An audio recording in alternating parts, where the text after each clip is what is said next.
तस्मै श्रीगुरुवे नमः। श्रीचैतन्यमनोभीष्टं स्थापितं येन भूतले स्वयं रूपः कदा मह्यं ददाति स्वपदान्तिकं। वन्देऽहं श्रीगुरो श्रीयुतपदकमलं श्रीगुरून् वैष्णवांश्च श्रीरूपं साग्रजातं सहगण रघुनाथान्वितं तं सजीवं साद्वैतं सावधूतं परिजनसहितं कृष्णचैतन्यदेवं श्रीराधाकृष्णपादान् सहगण ललिता श्रीविशाखान्वितांश्च। हे कृष्ण करुणा सिंधो दीनबंधो जगतपते गोपेश गोपिका कांत राधा कांत नमोस्तुते। तप्त कांचन गौरांगी राधे वृंदावनेश्वरी वृषभानुसुते देवी प्रणमामि हरिप्रिये। वाञ्छाकल्पतरुभ्यश्च कृपासिन्धुभ्येव च पतितानां पावनेभ्यो वैष्णवेभ्यो नमो नमः। जय श्री कृष्ण चैतन्य प्रभु नित्यानंद श्री अद्वैत गदाधर श्रीवासादि गौर भक्तवृंद। हरे कृष्णा कृष्णा कृष्णा हरे हरे हरे राम राम राम हरे हरे। नमो विष्णुपादाय कृष्णपृष्ठाय भूतले श्रीमते भक्तिवेदांत स्वामिनिति नामिने। नमो विष्णुपादाय कृष्णपृष्ठाय भूतले श्रीमते कृताश्रिकारिति नामिने। नमस्ते सारस्वते देवी गौरवाणी प्रचारिणे विशेष शून्यवादी।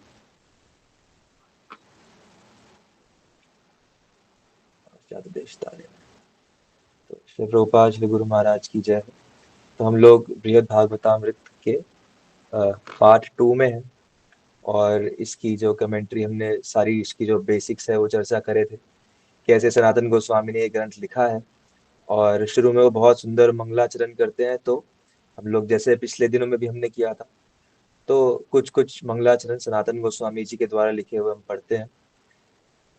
गोवर्धनो जयति शैलकुलाधिराजो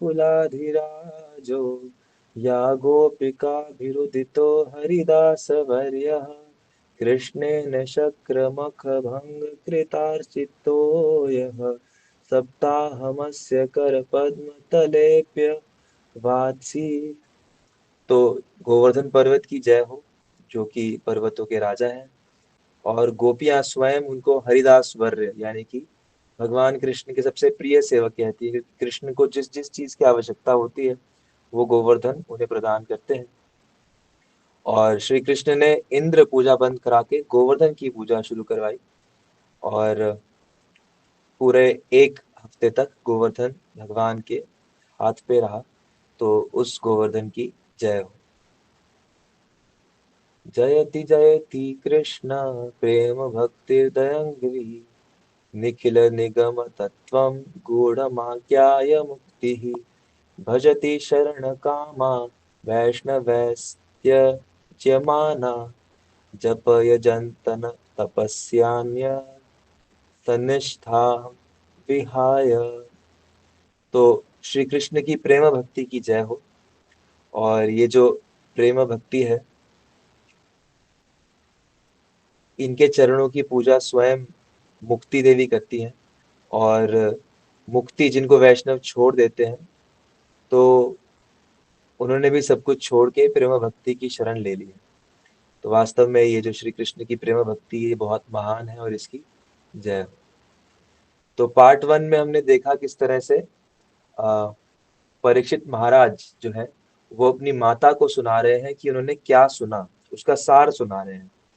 और यही चीज जन्मजय जो है वो अपने गुरु जैमिनी से सुन रहे हैं, जैमिनी ऋषि से। तो नारद मुनि अलग अलग जगह भ्रमण करते हैं, पृथ्वी पर, फिर स्वर्ग में ब्रह्मा जी के पास, फिर शंकर जी, प्रहलाद, हनुमान जी, पांडवों के पास, द्वारका, द्वारका में उद्धव, और फिर अंत में वो समझते हैं कि जो ब्रज गोपियां हैं ये कितनी विशेष है, ये कितने महान है।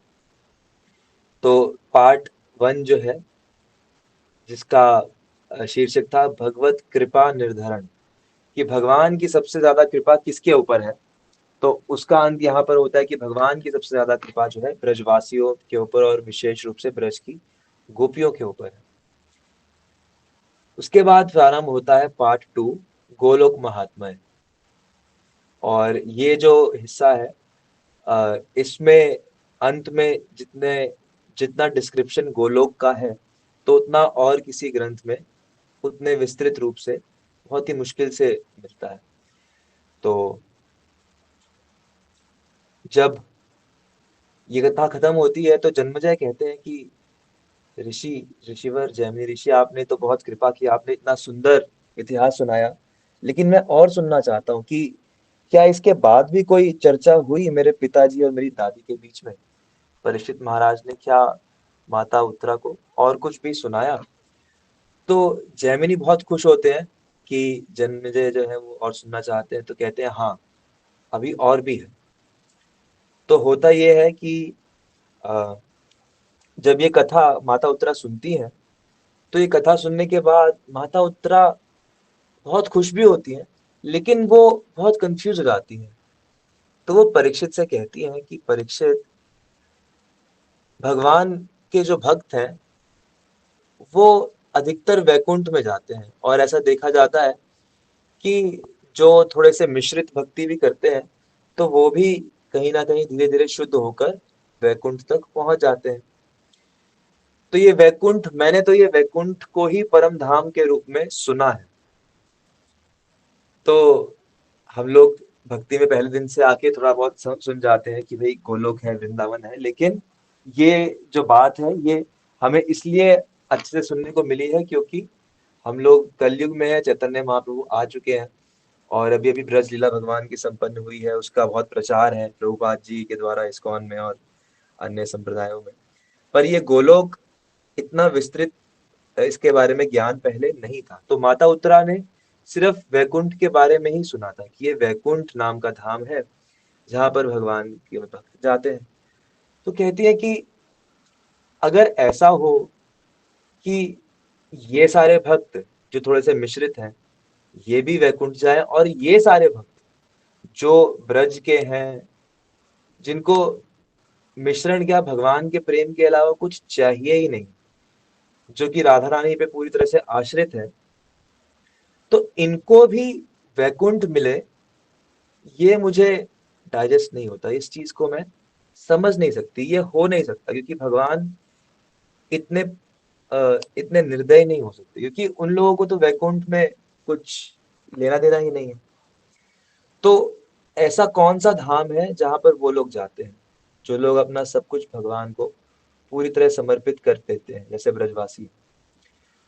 तो ये प्रश्न जब परीक्षित महाराज सुनते हैं, तो वो आगे कहते हैं कि ये भी जो बात है कि वैकुंठ से ऊपर क्या धाम है, इसको समझाने के लिए भी मैं आपको एक बहुत सुंदर इतिहास सुनाता हूँ। तो परीक्षित महाराज जो है वो एक सुंदर इतिहास से शुरू करते हैं, जो कि एक कथा है एक ब्राह्मण जिसका नाम है जन शर्मा। तो मैं पहले ही बता दूं कि ये जो हमने पार्ट वन किया था, तो मुझे पार्ट वन में भी ऐसा लगा था कि हमारे पास समय कम है, 3 दिन, और इसलिए मुझे काफी चीजें बहुत रश करनी पड़ी थी। और ये जो पार्ट टू है ये पार्ट वन से डबल है, तो इसलिए इसमें कुछ कुछ सेक्शंस मैं बहुत ही जल्दी कवर कर दूंगा, जो कि पहले पार्ट वन में कुछ कुछ रिपीट भी हुए हैं, तो इसलिए भी, और थोड़ा सा इसलिए भी, ताकि हम अंतिम दिवस में गोलोक के विषय में विशेष रूप से चर्चा कर सकें। तो कुल जो है पार्ट टू में 7 अध्याय हैं, जिनमें से हम 2.5 आज कर लेंगे और 2.5 कल कर लेंगे, और तीसरे दिन लास्ट के 2 अध्याय जो विशेष रूप से गोलोक के बारे में चर्चा करते हैं, उनके ऊपर चर्चा करेंगे।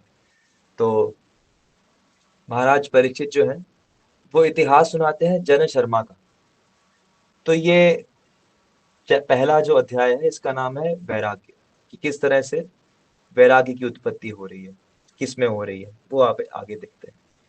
तो जन शर्मा जो है वो एक ब्राह्मण के घर में पैदा हुए हैं मथुरा में, लेकिन उनके हृदय में बहुत कामनाएं हैं। और जैसा कि संसार में अधिकतर देखा जाता है कि कामनाओं वाले जो लोग होते हैं वो वहां पर पहुंच जाते हैं जहां पे कामनाएं जल्दी पूरी होती हैं। तो जनक शर्मा ने मथुरा में सुना कि कामाख्या देवी है, तो आज आसाम में ये मंदिर है। और उस समय उस शहर का नाम, जहां पर कामाख्या देवी का मंदिर था, उसका नाम था प्राग ज्योतिषपुर। तो जनक शर्मा मथुरा से छोड़ के चले जाते हैं प्राग ज्योतिषपुर कामाख्या देवी की पूजा करने, क्योंकि उनके मन में लालच था, परिवार सहित बस जाते हैं। तो वो चाहते थे कि शायद देवी मेरी भक्ति से कुछ प्रसन्न होकर मुझे कुछ धन धान्य संपन्नता इत्यादि दे दें। तो इस तरह से वो पहुंच गए कामाख्या देवी के पास। अब उन्होंने बहुत ही नियम पूर्वक उनकी आराधना की, सेवा की, पूजन विधि सब सब किया। तो एक दिन क्या होता है कि देवी जो है वो उनसे बहुत प्रसन्न हो जाती है और स्वप्न में उन्हें एक मंत्र देती है। तो ये कौन सा मंत्र है? तो बृहद भागवतामृत में बताया गया कि इस मंत्र का नाम है मदन गोपाल मंत्र।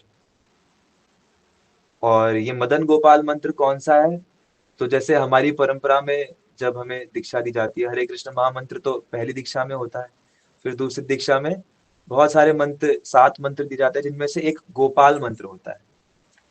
तो ये मदन गोपाल मंत्र एग्जैक्टली वही गोपाल मंत्र तो नहीं है, लेकिन इसके कुछ कुछ सिलेबल्स जो है वो हरिवंश और हरि भक्ति विलास जो ग्रंथ है उनमें कहीं कहीं आते हैं, लेकिन वो पूरे पूरे नहीं है। तो इसलिए एग्जैक्टली ये मंत्र क्या है ये हमें यहाँ पर नहीं बताया गया, पर ये कोई भी ऐसा मंत्र है जो विशेष है, जो भगवान के मदन गोपाल स्वरूप की पूजा करता है। लेकिन अभी इस समय ये जो ब्राह्मण है, इनको कुछ पता नहीं है मदन गोपाल के बारे में। इनको बस ये बताया कि ये ऐसा मंत्र है, इसको ऐसे जप करना है और आप इसको जप करने लगो। तो ब्राह्मण जो था वो बहुत खुश होता है और उसको लगता है कि शायद देवी जो है वो मुझे धन धान्य से संपन्न करना चाहती है, तो यही वो मंत्र है जिसके द्वारा वो करेंगी। तो ब्राह्मण बहुत ही श्रद्धा से देवी के सम्मान के कारण इस मंत्र का जप शुरू कर देता है और बहुत नियम से अच्छे से जप करता है। इस जप के प्रभाव से क्या होता है कि उस ब्राह्मण के हृदय से धीरे धीरे धीरे धीरे भौतिक उन्नति की जो कामनाएं हैं वो कम होने लगती है। धीरे धीरे उसे मन में ये विचार आने लगते हैं कि ये जीवन क्यों मिला है, ये भौतिक संपत्ति की तो मुझे आवश्यकता ही नहीं है, क्योंकि ये तो क्षण भंगुर है। तो जितना आध्यात्मिक ज्ञान उसने पहले सुना तो था ही, लेकिन अब उसके हृदय में ऐसा संतोष आने लगता है और ऐसा उसका मन होता है कि ये भौतिक संपत्ति के लालसा में रहना ये कोई बुद्धिमानी नहीं है। तो वो सोचता है कि मुझे जीवन के लक्ष्य के बारे में जानना चाहिए। मुझे ये जानना चाहिए कि जीवन जो है वो मेरा किस लिए मिला है, मुझे मुझे क्या करना है जीवन में। तो इस प्रकार के विचारधारा करते हुए ब्राह्मण जो था वो अपने घर को छोड़ देता है, अपने परिवार को, कि परिवार थोड़ा बहुत ठीक चल रहा था, वहां पे और लोग थे सेवा के लिए। तो वो छोड़कर विचरण करने के लिए निकलते हैं और सबसे पहले पहुंचते हैं गंगा सागर में। तो आसाम से इधर आते हुए पहले गंगा जी का जो सागर से मिलन है, गंगा सागर, वहां पहुंचते हैं, जो इस समय बांग्लादेश और बंगाल में मिला जुला है। तो वहां पहुंचते हैं तो क्या देखते हैं कि वहां पर बहुत सारे ऋषि इकट्ठे होकर यज्ञ कर रहे थे और दिन भर यज्ञ करते थे और शाम को कथा करते थे। तो ये जो ब्राह्मण थे ये वहां पे बहुत अच्छे से बैठ के सुनते थे कथा। और कथा में बार बार ये चर्चा होती थी कि किस तरह से स्वर्ग जो है, स्वर्ग जाना चाहिए, स्वर्ग बड़ा अच्छी जगह है और स्वर्ग में बड़ा भोग है और स्वर्ग जाने के लिए यज्ञ करना है। तो ये ब्राह्मण जो था वो बहुत खुश हुआ कि ठीक है, मुझे कुछ कुछ सुनने को मिल रहा है, कुछ ज्ञान मिल रहा है। तो ब्राह्मण इनके साथ रहने लगा, इनके साथ यज्ञ करने लगा और शाम को सत्संग करने लगा, जो कि जिसमें कि मूल चर्चा स्वर्ग की होती थी। लेकिन क्योंकि अभी भी इसके हृदय में माँ कामाख्या के प्रति सम्मान और आदर था, तो ये अपना मंत्र जप करता रहता। तो इस द्वितीय खंड में हम देखेंगे कि किस तरह से ये जो मंत्र जप है ना, ये ही असली चीज है। जैसे हम सबको मिला हुआ है हरे कृष्ण महामंत्र, तो ये मंत्र जप ही असली चीज है। और आप देखोगे कि कैसे मंत्र के सहारे ही या मंत्र की शक्ति से ही कैसे धीरे धीरे साधक की उन्नति होती है। और ये उन्नति हृदय की स्थिति से होती है। हृदय की स्थिति ही धीरे धीरे उन्नत होती जा रही थी। तो क्या हुआ कि जैसे जैसे ये ब्राह्मण मंत्र जप कर रहा था, तो वो स्वर्ग के बारे में सुनता था। शुरू शुरू में तो उसे अच्छा लगा, लेकिन जैसे उसने स्वर्ग के बारे में और सुना, और कथाएं सुनी इंद्रदेव के बारे में और सब, तो फिर उसका मन, उसका लगा यहाँ पे इतना आनंद नहीं है, मुझे कहीं और जाना चाहिए। तो गंगा जी के किनारे किनारे चलने लगा और काशी पहुंचा। काशी में भगवान विश्वनाथ के दर्शन किए, और इधर उधर गया तो देखा बहुत सारे सन्यासी इकट्ठे होके ज्ञान की चर्चा कर रहे थे। तो ये जो सन्यासी थे, इनके बीच में ये जब बैठता, तो ये सन्यासी बार बार यही चर्चा करते कि मुक्ति ही परम लक्ष्य है, स्वर्ग में तो कुछ भी नहीं है, लेकिन मुक्त हो जाओ, मुक्त होके तुम खुद ही ईश्वर बन जाओ। तो उनकी बातों से जो ब्राह्मण थे बहुत प्रभावित हुए, और इतना प्रभावित हुए कि इनको लगा कि मुझे भी सन्यास ले लेना चाहिए और इनके साथ ही हमेशा रहना चाहिए। अगले दिन ये सन्यास लेने वाले थे, रात को इनके सपने में स्वयं शंकर जी आ गए माँ कामाख्या के साथ, और कहते हैं कि जनक शर्मा, आप ये गलती मत करना, सन्यास लेके इनके साथ मत रहना, आप फटाफट वृंदावन जाओ, मथुरा जाओ, और यहाँ पर अपना समय व्यर्थ मत करो। ऐसा क्यों हुआ? क्योंकि वो ब्राह्मण काशी में कथा तो सुनता था, मुक्ति के बारे में तो सुनता था, लेकिन वो अपना मंत्र जप साथ में करता रहता था। तो मदन गोपाल मंत्र के प्रभाव से शंकर जी स्वयं उसके सपने में है। तो ऐसे हम देखते हैं कि ये सभी जितने भी देवता हैं, विशेष रूप से शंकर और पार्वती, तो ये भक्ति का ही दान देने वाले हैं। तो शंकर जी ऐसे समझाते हैं कि आपके जो ईश्वर है वो गोपाल है, और आप जो है वृंदावन जाओ, वहां आपको वो मिलेंगे।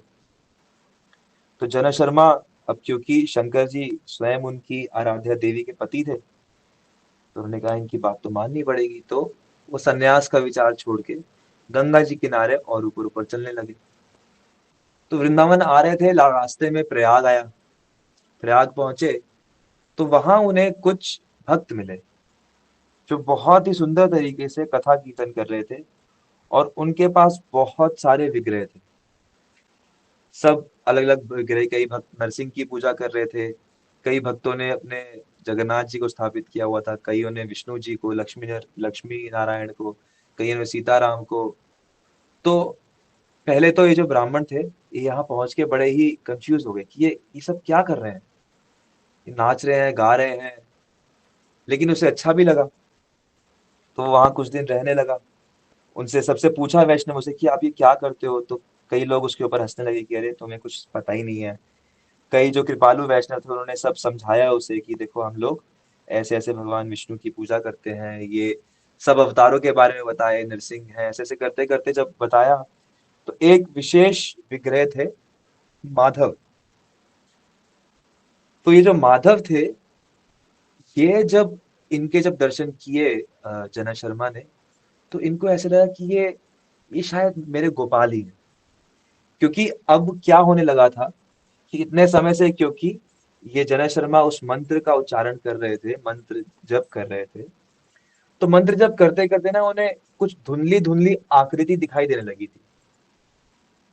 और वो धुंधली आकृति, ऐसा उन्हें लगा कि ये तो माधव जैसे ही थे।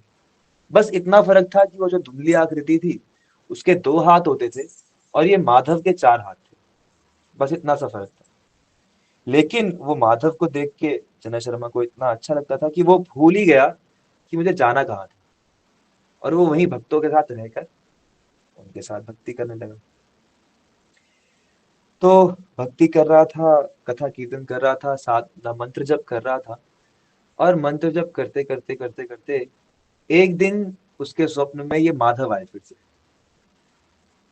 तो हम देख रहे हैं कैसे बार बार, एक बार स्वप्न में कामाख्या देवी आई, फिर शंकर जी आए, फिर स्वयं माधव विग्रह ठाकुर जी आए, और उसे कहते हैं कि तुम क्या कर रहे हो, तुम्हें यहाँ नहीं होना चाहिए, तुम्हें जल्दी से जल्दी वृंदावन जाना चाहिए। वृंदावन में केशी घाट पे तुम्हें अपने जीवन का लक्ष्य मिल जाए। तो ये जो जनक शर्मा थे, इनको एकदम से होश आता है कि अरे हाँ, शंकर जी ने तो मुझे यही आज्ञा दी थी कि वृंदावन जाओ।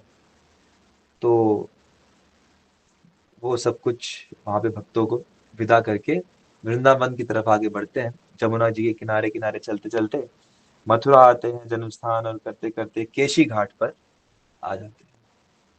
तो जब केशी घाट पे पहुंचते हैं तो इन्हें पहले तो बड़े सुंदर गान की आवाज आती है कि जैसे कोई भगवान का नाम गा रहा है, और फिर एकदम से वो आवाज जो है बहुत ही बहुत ही गहरे रुदन में बदल जाती है, कि जैसे कोई रो रहा है भगवान के लिए, भगवान का नाम लेते लेते रो रहा है। तो उन्होंने खोजा कि कौन है, कहाँ है, झाड़ियों में देखा देखा देखा, तो उन्हें ऐसा लगा कि ये कोई गोपाल ही खड़े हैं। उन्हें दो हाथों वाला एक लड़का, और बिल्कुल वैसी आकृति का जैसे उन्हें अपने मंत्र जप के समय दिखता था, और बहुत ही तेजवान, बहुत ही सुंदर, इतना सुंदर कि वो उसे देखते रह गए, और देखते ही उन्हें समझ में आ गया कि ये कोई दिव्य पुरुष है। तो जैसे ही उन्हें ऐसे हुआ, तो उन्होंने उनको प्रणाम किया। और ये जो थे गोप कुमार, इन्होंने सबसे पहले, जैसे ही इन्होंने देखा कि ये ब्राह्मण आए हैं, तो इन्होंने बहुत प्रेम से इन्हें स्वीकार किया, गले लगाया और कुछ प्रसाद दिया। फिर बातें की, और बातें करते करते इन्होंने अपनी दिव्य दृष्टि से ब्राह्मण के बारे में कुछ कुछ बता दिया, कुछ कुछ उसके पास्ट के बारे में। तो ब्राह्मण जो था इनसे बहुत प्रभावित हुआ, और उसे लगा कि क्योंकि शंकर जी ने, स्वयं माधव ने मुझे यहाँ भेजा है, तो शायद इन्हीं से मिलने के लिए भेजा है। तो वो पूछते हैं कि जीवन का लक्ष्य क्या है। पूरी अपनी कथा सुनाते हैं कि मैं कैसे ब्राह्मणों के बीच में गया जो यज्ञ करते थे, फिर सन्यासियों से मिला, भक्तों से मिला, और ये मंत्र मुझे मिला है, मैं इसका जप कर रहा हूँ। लेकिन मुझे समझ नहीं आ रहा कि मुझे करना क्या है जीवन में। जैसे हम सब लोग कर रहे हैं ना महामंत्र जप, लेकिन कई बार ऐसा ऐसा एहसास होता है कि ठीक है, लेकिन करना क्या है, असली में करना क्या है, क्या करें अब हम, और क्या करें जीवन में। तो ये मूर्खता होती है। ब्राह्मण की स्थिति ऐसी ही है कि उसे सबसे ऊंची चीज मिली तो है, लेकिन वो जानता नहीं है कि ये चीज सबसे ऊंची है। और इसलिए उसे लगता है कि शायद ये मंत्र मुझे कोई ऐसी चीज देगा जिससे कि मुझे सबसे ऊंची चीज मिल सके। जैसे हम लोगों को भी कई बार ऐसा लगता है कि हाँ, मंत्र जप तो कर रहे हैं कर रहे हैं कर रहे हैं, लेकिन आगे क्या, हमें और ऐसा क्या मिलेगा जिससे हमें भगवान मिल जाएंगे। तो गोप कुमार जब ये स्थिति देखते हैं तो सोचते हैं कि ये ब्राह्मण के पास इतनी ऊंची चीज है, इसको मदन गोपाल मंत्र मिला है, लेकिन ये जानता नहीं है कि इसकी महत्व क्या है। तो उसको बताने के लिए गोप कुमार सोचते हैं कि मुझे अपनी खुद की ही कथा बतानी पड़ेगी। हालांकि गोप कुमार सोचते हैं कि अपनी खुद की कथा तो नहीं बतानी चाहिए, स्व प्रशंसा जो है वो बहुत गलत होती है। तो व्यक्ति को, हालांकि हम सब लोग तो, संसार में फैशन तो ये है कि भाई अपनी प्रशंसा, अपनी प्रमोशन करते हैं हम लोग, लेकिन वास्तव में स्व प्रशंसा से जो है पुण्य क्षीण होते हैं, भक्ति क्षीण होती है। तो इसलिए अपनी प्रशंसा तो नहीं करनी चाहिए। लेकिन गोप कुमार कहते हैं, लेकिन जो जो डाउट, जो जो संशय जनक शर्मा के हृदय में है, वो बिना ये सब सुने जाएंगे नहीं, क्योंकि मुझे इन सब चीजों का अनुभव है। तो गोप कुमार जो है वो अपनी खुद की कथा जो है वो सुनाने लगते हैं। क्या सुनाते हैं? गोप कुमार कहते हैं कि देखो, मैं जो था, मैं गोवर्धन में पैदा हुआ था, और मैं एक ग्वाला था। अपने सखाओं के साथ मैं रोज जो था वो गाय चराने के लिए गोवर्धन की तलहटियों में घूमता रहता था। और जब हम गोवर्धन में घूमते थे तो हमें कई बार एक साधु मिलते थे, जो कि कभी गा रहे होते थे कृष्ण नाम, कभी नाच रहे होते थे, और बड़े आनंद में, उनको देखते ही हमें जो था बड़ा आनंद हो जाता था। तो हम लोग उनको देखते थे तो कभी कभी अपने घर से जो कलेव लाते थे, जो छाछ खीर लाते थे, तो कभी कभी उनको अर्पण करते थे। कभी कभी विशेष रूप से उनके लिए सेवा के लिए लेके आते थे, तो बहुत खुश होते थे। और एक दिन मेरे सखा मेरे साथ नहीं थे, मैं अकेला गाँव में चला रहा था, और वो मुझे मिले और उन्होंने मुझे बुलाया और कहा कि देखो, मैं तुमसे बहुत खुश हूँ, तुम मुझे बहुत अच्छे लगते हो, तो मैं तुम्हें कुछ देना चाहता हूँ। तुम फटाफट जमुना स्नान करके आओ और मुझसे भगवान की कृपा लो। तो गोप कुमार बहुत ही अभी छोटे बालक ही थे, अ, बहुत सरल हृदय के थे। तो उन्होंने कहा कि ठीक है। उन्होंने प्रभावित तो थे ही उन साधु पुरुष से, तो गए, स्नान किया, आए। तो उनके जो अब जो गुरु थे, जो वैष्णव थे, इन्होंने इनके कान में एक मंत्र बोला। तो गोप कुमार बताते हैं, उन्होंने ये मदन गोपाल मंत्र ही बोला। और ये मंत्र देने के बाद गुरुदेव ने कहा कि इस मंत्र से तुम्हारी सारी इच्छाएं पूरी हो जाएंगी और तुम्हें भगवान की कृपा मिलेगी।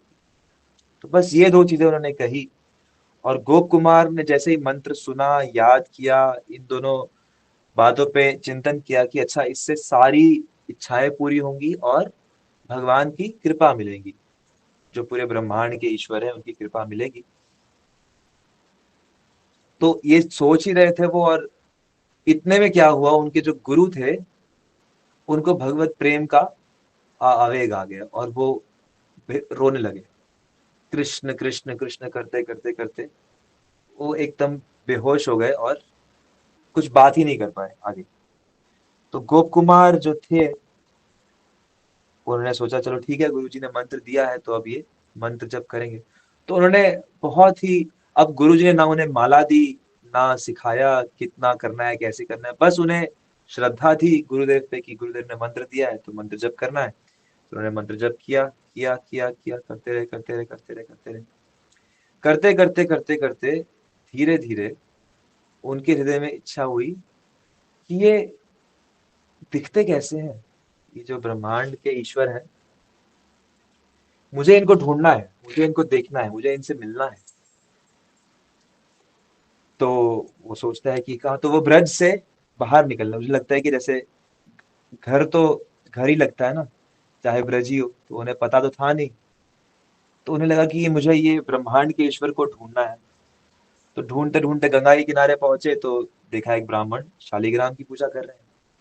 शालिग्राम की पूजा देखकर खुश हुए बड़े, और पूछा ये आप क्या कर रहे हैं, कौन है ये? तो ब्राह्मण ने कहा, अरे तुम इन्हें नहीं जानते, ये तो ब्रह्मांड के ईश्वर है, शालिग्राम जी। तो जैसे ही गोप कुमार सुनते हैं, अरे ब्रह्मांड की ईश्वर, अच्छा ये है। बालक थे, बहुत ही सरल हृदय थे, बड़े प्रसन्न होते हैं और प्रणाम करते हैं, और जो पूजा हो रही होती है उसको देखते हैं। इतने में पूजा खत्म होती है, उनको भोग लगवाता है ब्राह्मण, खत्म होती है, भोग उठाता है, प्रसाद उठाता है, और शालिग्राम जी को अपने बॉक्स में बंद कर देता है और लेके चलने बोलता है। गोप कुमार कहते हैं, अरे ये क्या कर रहे हो, अभी तो उन्होंने कुछ खाया ही नहीं, भोग लगवाया था। तो गोप कुमार ने देखा कि अरे थाली तो वैसी की वैसी है, और आपने इनको डब्बे में बंद कर दिया, आपने ब्रह्मांड के ईश्वर को डब्बे में बंद कर दिया, उनको सांस कैसे आएगा, उनको भूख लगेगी कैसे, वो उनको गर्मी लगेगी, क्या कर रहे हो आप? तो गोप कुमार कहते हैं कि उस समय मैं बिल्कुल अबोध बालक था, तो इसलिए मैं समझ ही नहीं पाता था कि क्या कैसे हो रहा है। तो ब्राह्मण जो थे उन्होंने बड़ी विनम्रता से कहा कि देखिए, मेरे जैसा गरीब ब्राह्मण और क्या कर सकता है, मैं तो केवल वो ही भोग लगवा सकता हूँ भगवान को जो मैं अपने लिए बनाता हूँ। जैसे हम लोग करते हैं ना, कि हम लोग जो अपने लिए बनाते हैं तो वो ठाकुर जी को भोग लगवा देते हैं, और हम लोग सोचते हैं कि हाँ, ये हम बहुत अच्छा कर रहे हैं, अच्छा कर रहे हैं, इसमें कोई दो राय नहीं है। लेकिन कहता है ब्राह्मण की, लेकिन अगर आपको ऐसा देखना है कि जहाँ पे विशेष रूप से भगवान की सेवा होती हो, तो यहाँ के जो राजा हैं वो बड़े धार्मिक हैं, आप उनके पास ले जाइए। तो गोप कुमार कहते हैं अच्छा। तो वो और बातें सुनते ही नहीं है, क्योंकि बालक है ना गोप कुमार, और तो इसलिए वो ज्यादा ज्ञान की बातें नहीं सुनते, वो बस अभी भावनाओं से आकृष्ट होते हैं, और ये जो भावनाएं हैं ये उनके मंत्र जप के कारण बलिष्ठ हो रही हैं। तो फटाफट वो भागते हैं राजधानी की तरफ, पता करते हैं कहाँ है मंदिर, और जैसे ही वहां देखते हैं तो उन्हें दिखता है चतुर्भुज रूप में भगवान नारायण खड़े हैं मंदिर में। और उनको देखते ही वो बड़ा आनंदित हो जाता है, जाता है वहां पर और कीर्तन करने लगता है, नाचने लगता है, और वहीं रहने लग जाता है। अब उसे लगता है कि मेरा जीवन सफल हो गया, मैंने ब्रह्मांड के ईश्वर को देख लिया है, हो गया। अब वहां पर रहता है, रोज भगवान के लिए उत्सव होते थे, भगवान का प्रसाद सबको बंटता था, बहुत खुश हुआ, बहुत अच्छा लगा। और एक बड़ी विशेष चीज क्या हुई कि वो देखता था कि जब राजा आता है मंदिर में तो राजा विशेष रूप से विग्रह की सेवा करता है। तो उसको थोड़ा सा मन में लगने लगा कि अरे, क्या काश मैं ऐसे राजा की तरह सेवा कर सकता। तो अ, मंत्र जप अपना करते रहते हैं और हृदय में इच्छा आ जाती है, और मंत्र जप चल रहा है। तो इतने में क्या होता है कि वो जो राजा थे वहां के, पता चलता है कि वो जो राजा थे वो संतानहीन थे, उनकी कोई संतान ही नहीं थी। और राजा रोज मंदिर में आते थे और देखते थे गोप कुमार को, और उसको देख के इतना आकृष्ट हुए कि राजा ने गोप कुमार को गोद ले लिया। और जैसे ही राजा ने गोद लिया, थोड़े दिन में राजा की मृत्यु हो गई और गोप कुमार को राजा बना दिया गया। तो गोप कुमार की जैसी इच्छा थी कि मैं ऐसे भगवान की निकटता से सेवा करूं, तो जैसे ही गोप कुमार राजा बने तो बहुत खुश हो गए। उन्होंने लगा कि अब तो और उत्सव होंगे, तो जितने पहले उत्सव होते थे उससे और बड़े बड़े उत्सव होने लगे, पूरे राज्य में उत्सव होने लगे। क्योंकि उनको तो लगता था कि भाई यही तो करना है सिर्फ। बीच बीच में क्या होता था कि क्योंकि राजा थे तो थोड़े बहुत कष्ट आने लगे उनको, कभी कभी पड़ोसी राजाओं से, कभी कभी जो एम्परर था, जो अ,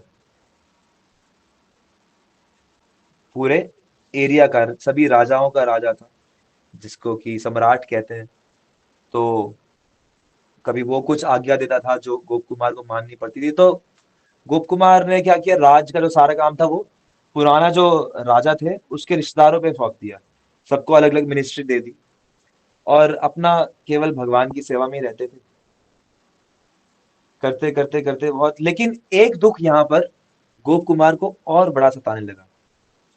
क्या होता था कि कभी कभार जब भगवान का प्रसाद बंटता था और कभी नीचे गिर जाए, या कभी कभी कोई नीच शूद्र व्यक्ति को मिल जाए और उसके बाद ब्राह्मण के पास जाए, तो लोग भगवान के प्रसाद को अस्वीकार कर देते थे कि भाई ये नीचे गिर गया, अरे ये अशुद्ध हो गया, इसको नहीं खाएंगे। अरे, हम ब्राह्मणों से पहले शूद्र को मिल गया, नहीं अब ये प्रसाद अशुद्ध हो गया, अब इसको नहीं खाएंगे। तो ये चीज जब गोप कुमार देखते थे तो उनके हृदय में बड़ी पीड़ा होती थी कि अरे, ये तो भगवान का प्रसाद है इसमें। और शास्त्र भी वास्तव में यही कहते हैं, शास्त्र कहते हैं कि जो विष्णु प्रसाद है उसमें कभी ऐसा सोचना ही नहीं चाहिए कि ये भक्ष्य है या अभक्ष्य है, क्योंकि ये तो प्रसाद है, तो ये तो प्रसाद है, ये भगवान विष्णु का अधरामृत है, ये प्रसाद है, इस भावना से उसे लेना चाहिए। लेकिन गोप कुमार को जो था, ये बड़ा हृदय में पीड़ा होती थी कि लोग इस चीज को समझते नहीं है और प्रसाद का अनादर करते हैं, बड़ा बुरा लगता है। तो एक दिन क्या हुआ, उस राज्य में दक्षिण भारत से कुछ साधु आए, और गोप कुमार ने उनकी सेवा का सम्मान किया, और उन सबों ने जगन्नाथपुरी के बारे में गोप कुमार को बताया कि नीलांचल में जगन्नाथ रूप से भगवान विराजमान है, और वो इतने सुंदर है। तो उनके सौंदर्य का वर्णन किया, तो गोप कुमार को सुन के बहुत अच्छा लग रहा था। और फिर उन्होंने वर्णन किया कि वहां पर महाप्रसाद किस तरह से बंटता है। तो हम जाके देखते हैं कि जगन्नाथपुरी में महाप्रसाद, हमेशा महाप्रसाद रहता है। वो एक ही बर्तन में कितने भी लोग खाएं, उसको कभी झूठा नहीं माना जाता। जगन्नाथ जी के चावलों का पानी होता है, वो एक ही मिट्टी के बर्तन में पंडित जी सबको पिलाते रहते हैं, झूठा कर करके पूरा मुंह लगा के सब पीते हैं। और कोई भी उसको झूठा नहीं मानता, क्योंकि ये भगवान जगन्नाथ का प्रसाद है। कोई नीचे गिर जाए कुछ तो भी उसको खा सकते हैं, कुछ पुराना हो जाए तो भी खा सकते हैं, क्योंकि ये जगन्नाथ जी का प्रसाद है। और वास्तव में ये जो प्रसाद है, ये माँ विमला की कृपा से सब जीवों को मिलता है, और वहाँ इसलिए वहां पर प्रसाद का ऐसा महात्म्य है। तो गोप कुमार ने जब ये सुना तो उसकी इच्छा हुई कि अब मुझे वहां जाना है, जगन्नाथपुरी जाना है। तो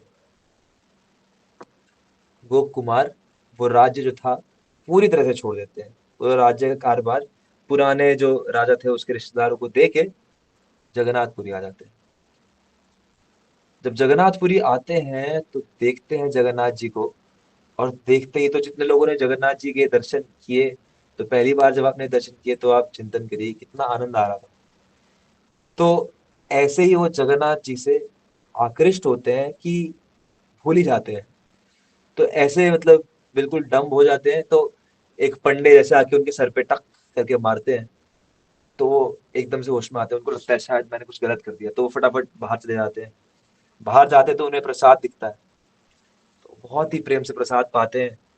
फिर अंदर आते हैं और जगन्नाथ जी को बस देखते ही रहते हैं।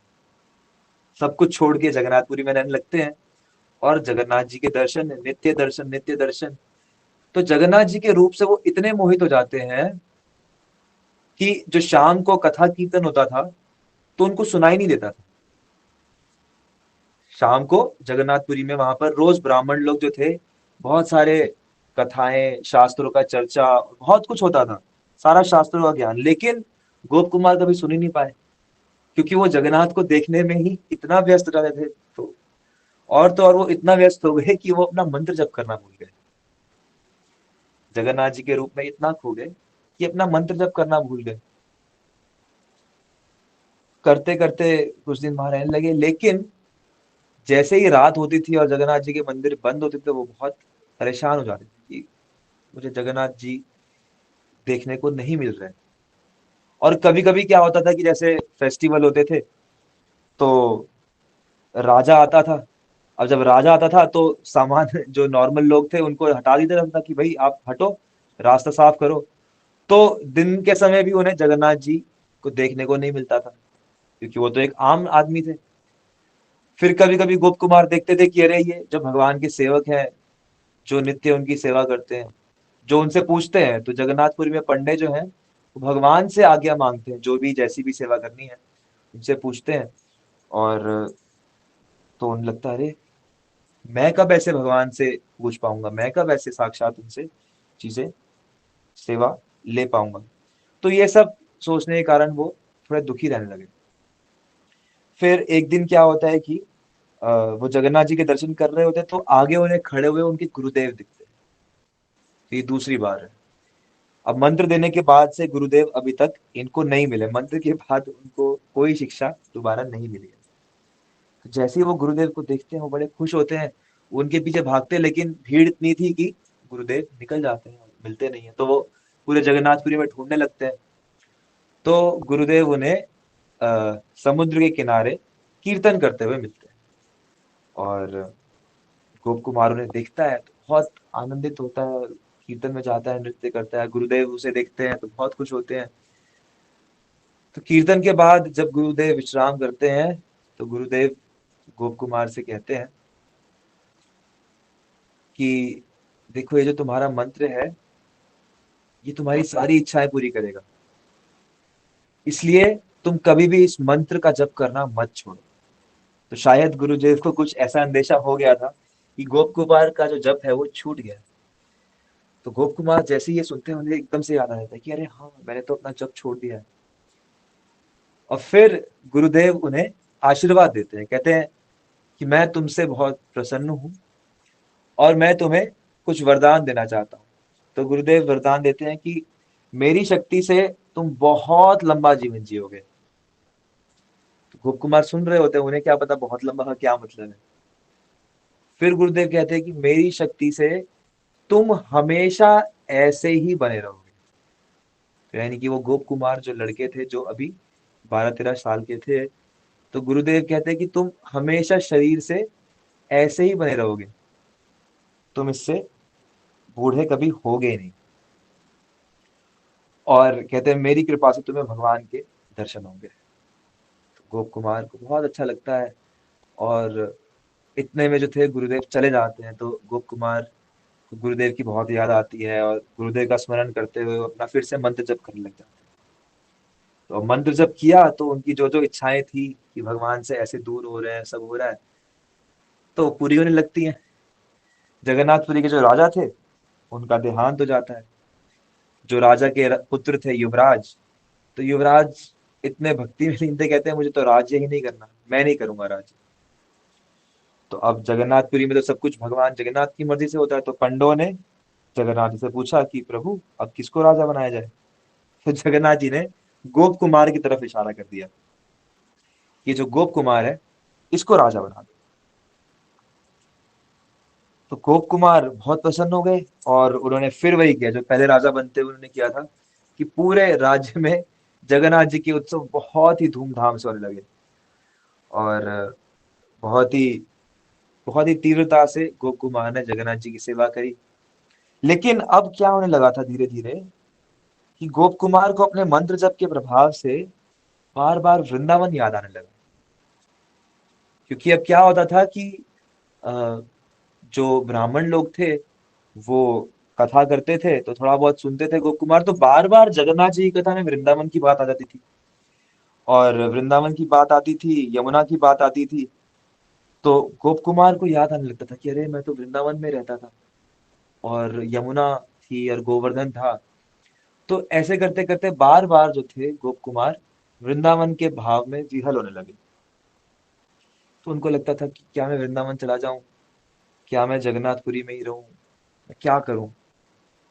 तो जब भी जगन्नाथ जी के सामने जाते थे तो उनके दर्शन करके तो उनके सारे दुख दूर हो जाते थे। लेकिन फिर जैसे ही जगन्नाथ जी से थोड़ा सा दूर होते, फिर वृंदावन की याद आ जाती थी। तो उनको जगन्नाथ जी ने आदेश दिया कि देखो, आप इतने परेशान मत हो, क्योंकि वृंदावन मेरी ही स्थली है और मेरे वहां पे बहुत सारी बाल्य लीलाएं हैं। तो आप वृंदावन जाओ और मैं बहुत ही जल्दी आपको वृंदावन में ही मिलूंगा। तो जैसे ही गोप कुमार ये सुनते हैं, बहुत खुश होते हैं और वो फटाफट वापस मथुरा वृंदावन के लिए निकल पड़ते हैं। तो यहाँ पर जो है वैराग्य पहला अध्याय खत्म होता है, कि किस तरह से मंत्र जप के प्रभाव से, मंत्र जप के प्रभाव से जो ब्राह्मण है, पहले जनन शर्मा और ये गोप कुमार अपनी कथा सुना रहे हैं, तो मंत्र जप के प्रभाव से सबसे पहले धीरे धीरे वैराग्य आने लगता है। वैराग्य यानी कि जीव को ये समझ में आने लगता है कि ये जो संसारिक उपलब्धियां हैं, जैसे अब ये गोप कुमार 2 बार राजा बन चुके हैं और राजा बन के भी उन्हें इतनी खास नहीं। तो इस तरह से वो मथुरा में वापस आ जाते हैं और मथुरा में आके फिर से अपना मंत्र जप करने लगते हैं, अपने सखाओं से मिलते हैं, फिर से गैया चराते हैं। लेकिन अब यहाँ पे जगन्नाथ जी नहीं है। तो भक्ति में हमारे साथ भी ऐसा कई बार होता है कि अरे कीर्तन करें, कीर्तन, अब कीर्तन करते करते अरे कीर्तन तो हो ही रहा है, जप ही नहीं हुआ, चलो अब जप करते हैं। फिर जप करने लगते हैं, अरे जप तो कर रहे हैं, मंदिर ही नहीं गए, मंदिर में ठाकुर जी के दर्शन करने चले जाते हैं। अरे मंदिर में उत्सव है लेकिन वृंदावन गए वो इतना समय, आज वृंदावन जाएंगे। तो ऐसे हम लोग इधर उधर। तो ये गोप कुमार अब वृंदावन में रहते हैं, थोड़ा टाइम तो अच्छे से रहे, लेकिन फिर इनके हृदय में होने लगा, अरे यार जगन्नाथ जी के दर्शन नहीं हुए, जगन्नाथ जी के दर्शन करने हैं। तो उनको लगता है चलो दोबारा जगन्नाथपुरी चलते हैं। तो ये गंगा जी के किनारे किनारे जगन्नाथपुरी जाने लगते हैं। रास्ते में इन्हें कुछ ब्राह्मण मिलते हैं जो यज्ञ कर रहे थे, जो स्वर्ग के बारे में चर्चा कर रहे थे। तो गोप कुमार ने सारी स्वर्ग की चर्चाएं सुनी। जैसे हमने पहले भी सुना था कि कैसे स्वर्ग जो है देवता रहते हैं और देवताओं का दिव्य जीवन है और सब, इंद्र वहां के राजा हैं और भगवान वामन। तो ये सब तो गोप कुमार सुन रहे थे, लेकिन जैसे उन्होंने सुना अरे भगवान वामन वहां पे रहते हैं, तो उनको लगा अरे उनके दर्शन करने चाहिए। और उन्होंने सुना कि भगवान वामन स्वयं इंद्र से बातें करते हैं, पूजा स्वीकार करते हैं। अरे जगन्नाथ जी तो ऐसा नहीं करते, तो वामन भगवान ऐसे करते हैं। तो वो वहीं बैठ गए और अपना मंत्र जप करने लगे। मंत्र जप करते करते करते करते करते करते वो क्या देखते हैं कि थोड़ी देर में एक विमान आता है और उनको बिठाकर सीधा स्वर्गलोक लेके चला जाता है।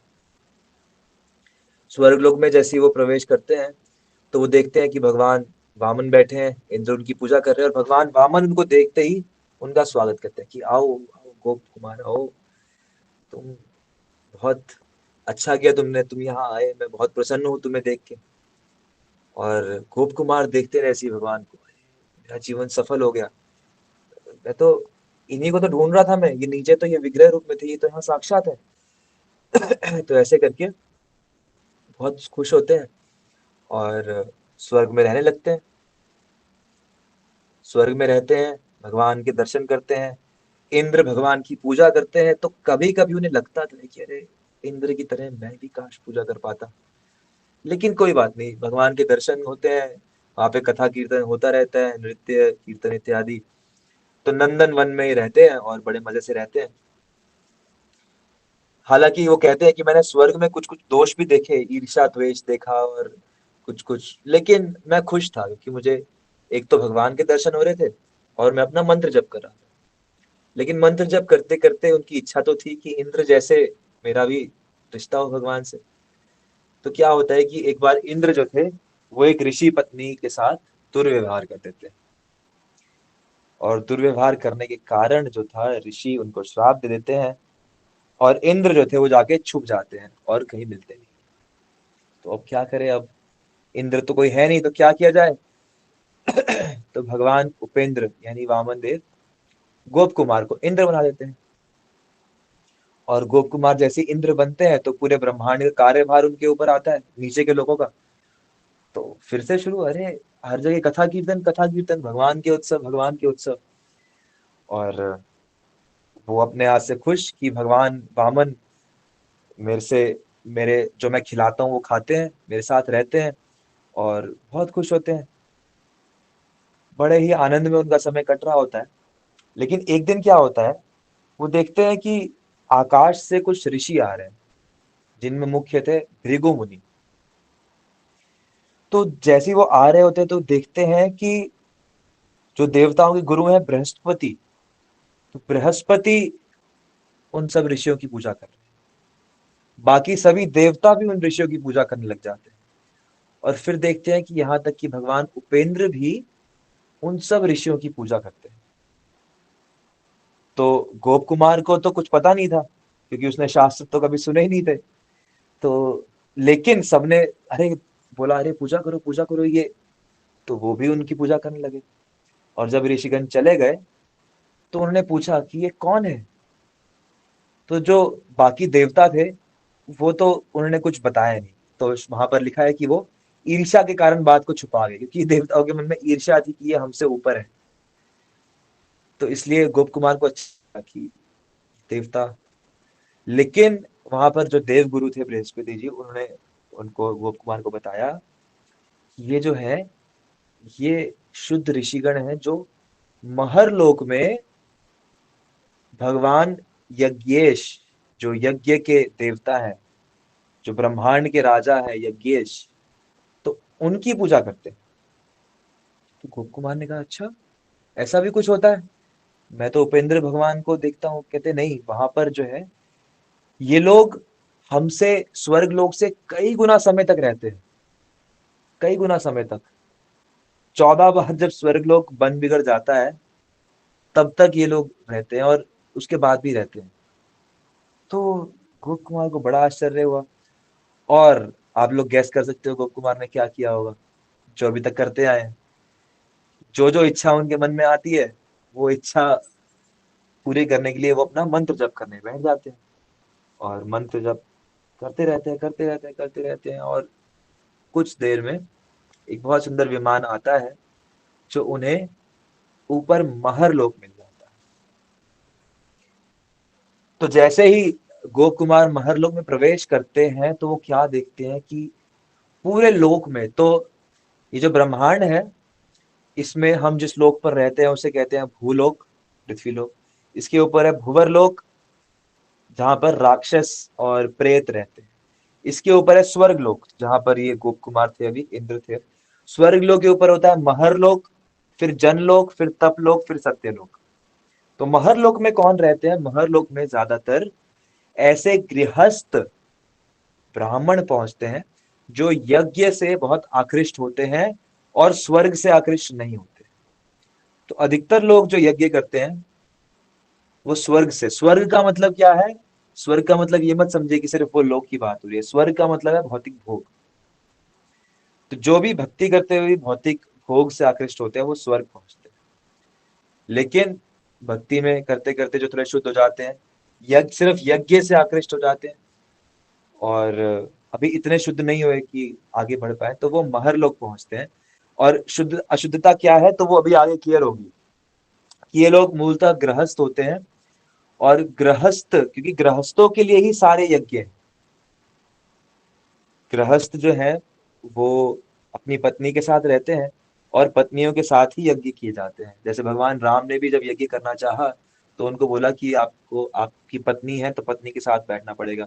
सीता जी थी नहीं तो दूसरा विवाह कर लो, राम जी ने कहा नहीं नहीं, तो सोने की सीता जी को बिठाया गया।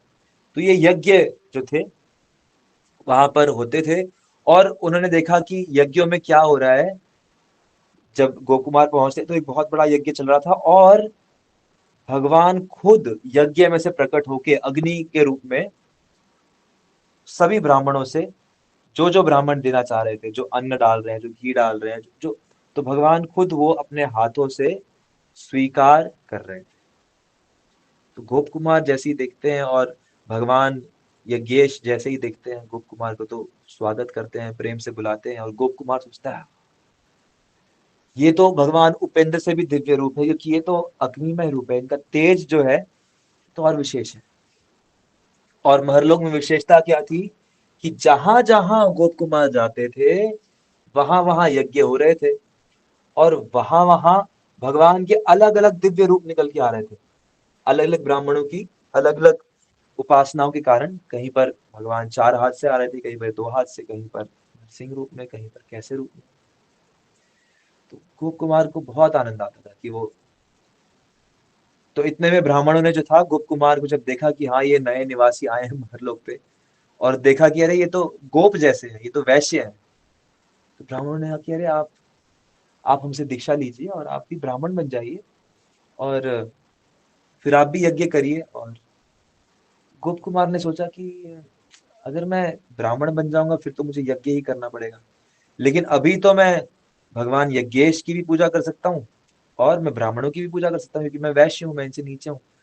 तो गोप कुमार ने मना कर दिया कि नहीं, मैं ऐसे ही ठीक हूँ। तो गोप कुमार इसी तरह से वहां विचरण करके हर जगह भगवान के दर्शन करते और अपने खुद समय निकाल के अपना मंत्र जप करते रहते थे। इतने में क्या हुआ कि ब्रह्मा जी की रात्रि आ गई। और ब्रह्मा जी की रात्रि आने पर क्या होता है, ये जो महरलोक के निवासी हैं, यहाँ तक अग्नि की जो तपिश है, तो नीचे के सारे जो लोग होते हैं ना वो जल जाते हैं।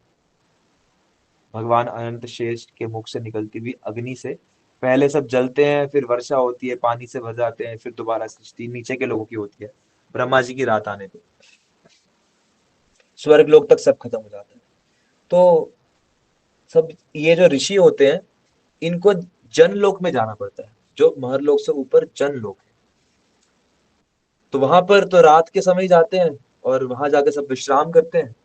और गोप कुमार भी अब रात्रि तो विश्राम करना था, लेकिन उन्हें उन्हें बड़ा पीड़ा होने लगती है कि अरे मैं भगवान के दर्शन नहीं कर पा रही, इतनी लंबी रात्रि है।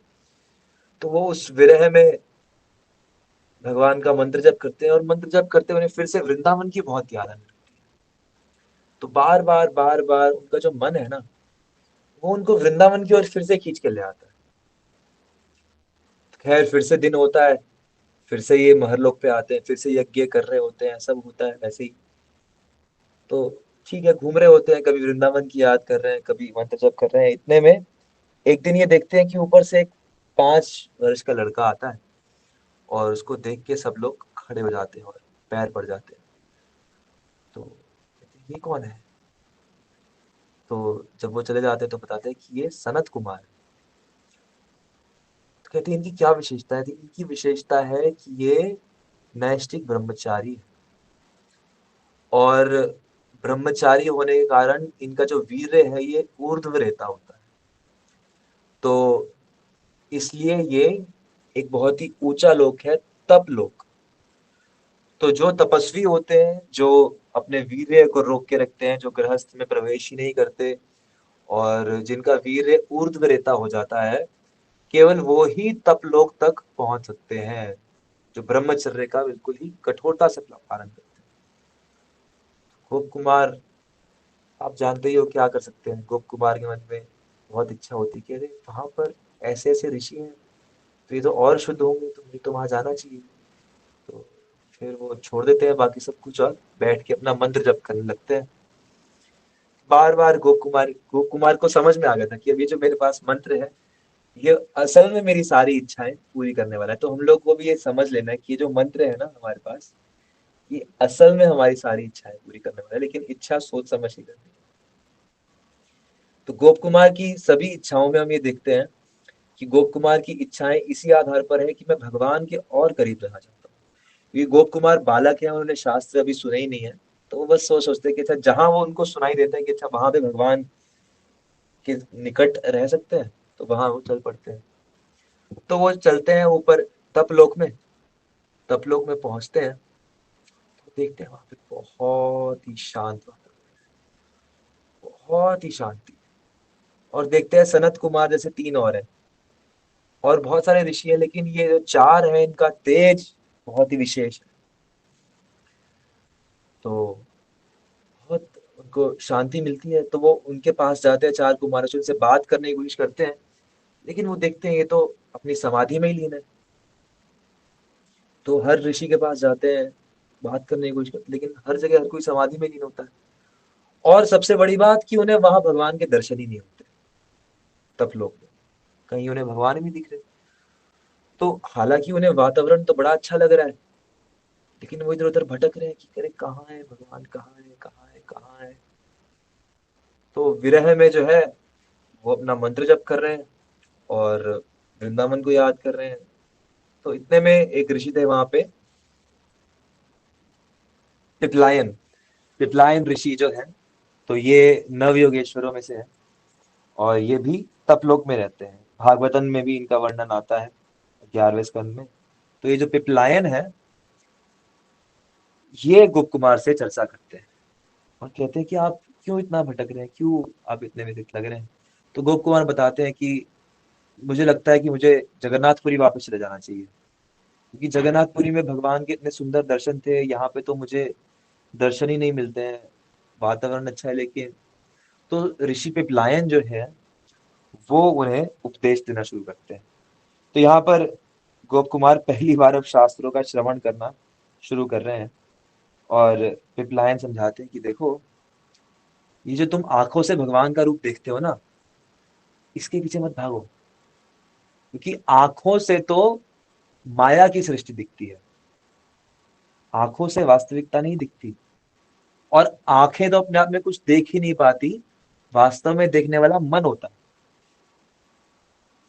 तो इसलिए यहाँ पर जो है हम लोग अपने मन से भगवान का ध्यान करते हैं, और ध्यान में भगवान के दर्शन करते हैं, और ध्यान में इतना लीन हो जाते हैं कि कई कई बार हमें खुद ऐसा अनुभव होता है कि हमारा स्वरूप भगवान जैसा हो गया। तो गोप कुमार ये सारी बातें सुन रहे होते हैं उन्हें कुछ समझ आ रही होती है, कुछ नहीं आ रही होती है। तो उन्हें थोड़ा डाउट हो रहा होता है कि ये क्या ध्यान की बातें कर रहे हैं। इतने में वो देखते हैं कि जो चार कुमार होते हैं, वो ध्यान करते करते एकदम से ध्यान में इतना मग्न होने के कारण उनका रूप बाहर से वासुदेव जैसे लगने लगता है, किसी का संकर्षण जैसे लगने लगता है।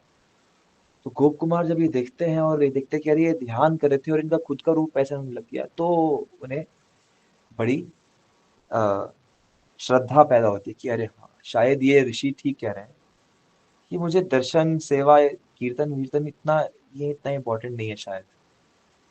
तो हम इस यात्रा में गोप कुमार की, ये दूसरा अध्याय चल रहा है, इसका नाम है ज्ञान। तो ज्ञान वाले अध्याय में हम यही देखेंगे बार बार कि गोप कुमार बार बार कंफ्यूज होते रहेंगे कि सही चीज क्या है। क्या भगवान की सेवा अच्छी है, कभी उन्हें लगेगा भगवान के ऊपर ध्यान अच्छा है, जैसे यहाँ पर ध्यान ध्यान करते हैं तो उन्हें धीरे धीरे भगवान के दर्शन होने लगते हैं, उन्हें बड़ा अच्छा लगता है। लेकिन साथ अपना मंत्र जप भी करते रहते हैं, और मंत्र जप के प्रभाव से जो आध्यात्मिक शक्ति है वो उन्हें और खींचती रहती है। तो उसके प्रभाव से एक दिन ब्रह्मा जी जो थे वो सत्य लोक से नीचे पुष्कर जा रहे थे, और पुष्कर जा रहे थे तो गोप कुमार ने देखा, और चार कुमारों ने पिताजी को प्रणाम किया। तो उनको, अरे इसका मतलब इनसे भी ऊपर है।